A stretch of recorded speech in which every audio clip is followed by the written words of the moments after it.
जय माता दी। आपका हमारे YouTube चैनल में स्वागत है। आज हम आपके लिए ऐसी कहानी लेकर आए हैं जिसमें एक बुढ़िया माई ने भगवान गणेश जी को कैसे ठग लिया। हमारे हिंदू धर्म में भगवान गणेश जी को प्रथम पूज्य देव माना जाता है।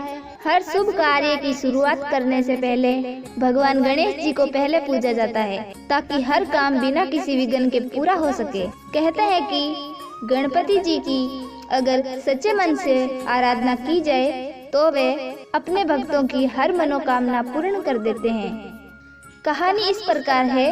किसी गांव में एक बुढ़िया माई रहती थी और उसके साथ एक बेटा व बहू भी रहते थे। वे बहुत गरीब और आंखों से अंधी थी और साथ ही वे भगवान गणेश जी की परम भक्त भी थी और हमेशा भगवान गणेश जी की पूजा आराधना में लगी रहती थी। वे भगवान गणेश जी की पूजा आराधना बड़ी लगन और श्रद्धा के साथ करती थी।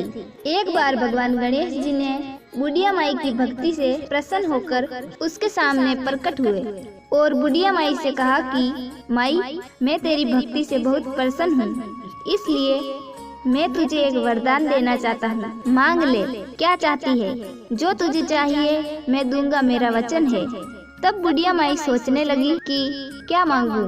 बुढ़िया के समझ में कुछ नहीं आया। तब वह भगवान से कहती है, हे गणेश जी महाराज, मुझे तो मांगना नहीं आता है, क्या मांगूं और कैसे मांगूं? इस पर भगवान ने कहा, ठीक है, कल पुनः दर्शन दूंगा, तब तक अपने बेटे बहू से भी पूछ लेना। इतना कहकर भगवान गणेश जी अंतर ध्यान हो गए। तब बुढ़िया माई अपने बेटे व बहू से पूछा। तब बेटा कहने लगा, माँ, तू भगवान से बहुत सारा धन मांग लेना, जिससे हमारी गरीबी दूर हो जाएगी।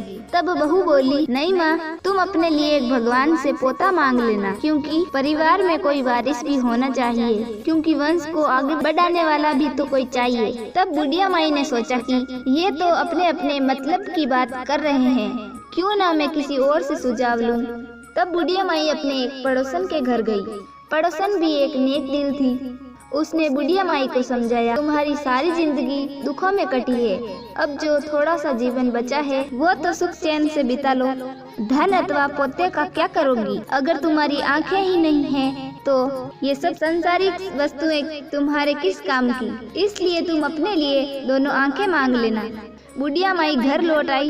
बुढ़िया और भी सोच में पड़ गई। उसने सोचा, कुछ ऐसा मांगूं जिससे मेरा और बेटे बहू का भी भला हो जाए, लेकिन ऐसा क्या मांगूं? इसी अधेड़ बुन में सारा दिन बीत गया।